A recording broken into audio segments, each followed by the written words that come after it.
Bienvenue sur Africa 24 dans cette nouvelle édition du 12-15. Voici les titres de l'actualité. Le Tchad veut attirer 12 000 milliards de francs CFA d'investissement pour sa transformation industrielle. Le pays mise alors sur son potentiel agro-pastoral. Au Bénin, 20 000 jeunes ont été formés à la programmation numérique en 2018 grâce au projet Africa Code Week, une plateforme qui vise à répandre l'enseignement numérique en Afrique. Et puis au Congo, l'écrivain Tristel Mwanda Musoki dénonce l'histoire tragique du Congo à travers un livre, Tes larmes ô mon peuple, un ouvrage de 45 poèmes présenté lors de la rentrée littéraire du Congo à Brazzaville. Mais d'abord, en Tunisie, démission de 14 députés de l'Union patriotique libre. Leur démission sera présentée ce mardi 16 octobre. Ils rejoindront le bloc Ndatounès après la fusion entre les deux partis. Ainsi, le bloc Ndatounès deviendra le deuxième parti représenté au Parlement après le parti Ennahda. En Côte d'Ivoire, le 6e congrès extraordinaire a lieu ce lundi 15 octobre à Daoukro, un congrès de la clarification au lendemain des élections locales, dans un contexte de rivalité avec son ex-allié, le RHDP. Les élections du 13 octobre ont constitué un test avant les élections générales en 2020. Les résultats partiels montrent une bonne performance du PDCI. Le Tchad prévoit de mobiliser environ 12 000 milliards de francs CFA d'ici 2020 pour financer son programme d'industrialisation. Pour cela, le pays veut miser sur l'agriculture et l'élevage pour attirer les investissements. Les précisions dans ce reportage de Mahamat Ramadan. Dans le cadre de son plan national de développement, le Tchad est en quête des investissements extérieurs pour la transformation de ses matières premières. D'après le ministre de l'économie, Issa Doubragne, le pays doit mobiliser environ 12 000 milliards de francs CFA d'ici 2020 pour espérer avoir les transferts de technologie nécessaires pour son industrialisation. L'économie ne peut être résiliente, peu importe les ressources disponibles, s'il n'y a pas d'investissement extérieur important pour relancer la croissance, la consolider, pour bâtir une assise industrielle qui produise pour l'exportation. Parce que le marché existe en Afrique. Pour attirer les investissements extérieurs, le Tchad, avec le soutien du Bureau sous-régional de la Commission économique des Nations Unies pour l'Afrique, veut miser sur ses potentialités agro-pastorales et les marchés des pays voisins comme le Nigeria et le Cameroun. Sur la base de la transformation de nos produits qui existent. Vous savez que le Tchad dispose, en termes de potentialité agricole, d'une quarantaine de millions d'hectares exploitables, dont au moins 6 millions de terres irrigables. Nous avons une centaine de têtes de cheptels, toutes catégories confondues. Là, l'opportunité tout à fait de développer des filières structurantes, des filières novatrices, des filières enrichissantes. Nous ne pouvons pas être une économie qui subit. Pour rappel, l'économie tchadienne est dépendante à 60% des revenus provenant de l'exportation du pétrole, alors que les secteurs de l'élevage et de l'agriculture peinent à se moderniser et s'industrialiser. En Afrique du Sud, le processus de redistribution des terres tarde à se mettre en place. Le parti au pouvoir, l'ANC, a promis l'expropriation sans compensation de certains fermiers blancs du pays, mais la réforme n'est toujours pas votée au Parlement. Toutefois, ce dimanche, le président Cyril Ramaphosa a remis 5 000 hectares de forêt du gouvernement dans la région du KwaZulu-Natal. 25 autres terres gouvernementales devraient être restituées dans les semaines à venir, selon le président sud-africain.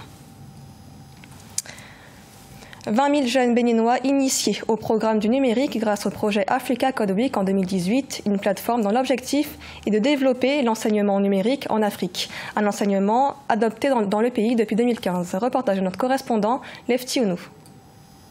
Le projet Africa Code Week impacte de jeunes lycéens et collégiens béninois. À l'instar des pays de l'UEMOA, le Bénin s'est approprié l'enseignement numérique du projet Africa Code Week depuis 2015. Africa Code Week constitue une plateforme qui outille les communautés à répandre l'enseignement numérique en Afrique. Le projet initie les jeunes bénéficiaires à la programmation informatique et leur inculque les compétences pour réussir dans le secteur du numérique. Le projet vise à former un nombre maximum de professeurs et de volontaires qui à leur tour doivent aller former des jeunes dans les collèges ou dans les bases communautaires. Environ 300 jeunes volontaires et plusieurs acteurs du secteur éducatif béninois ont été formés au langage de programmation Scratch au cours de l'édition 2018 d'Africa Code Week. De nombreux jeunes, notamment 3 étudiants, ont saisi cette aubaine afin de concevoir des programmes de jeux éducatifs. D'abord, on a pu créer un jeu QCM, questions-réponses, Après, on a pu créer un jeu de course. Au terme de sa campagne de l'année 2018, Africa Code Week entend initier au programme du numérique près de 600 000 jeunes africains, notamment 20 000 jeunes béninois. Rappelons que de 2015 à 2017, 1,8 million de jeunes ont été initiés à la programmation informatique dans 35 pays africains. Au Nigeria, 800 enfants ont été libérés des rangs d'une milice au nord-est du pays, une annonce faite par l'UNICEF, une étape primordiale dans la lutte contre le recrutement d'enfants lors de conflits. Toutefois, de nombreux enfants occupent encore des rôles de combat dans les rangs d'autres groupes armés, selon l'UNICEF. Au Congo, l'écrivain Tristel Mwanda Musoki a présenté son livre intitulé « Tes larmes, ô mon peuple » lors de la rentrée littéraire du Congo à Brazzaville ce samedi 13 octobre. Un ouvrage qui comprend 45 poèmes qui décrivent l'histoire tragique du Congo. Reportage de notre correspondant Deva Ponzo. Dans son recueil de poèmes intitulé « Tes larmes, ô mon peuple », Tristel Mwanda décrit l'histoire tragique du Congo au moment de la guerre civile de 1997. Il appelle à un changement radical de tous afin d'aboutir à un progrès longtemps rêvé par le peuple. Il présente son œuvre comme une forme de survie face aux difficultés actuelles.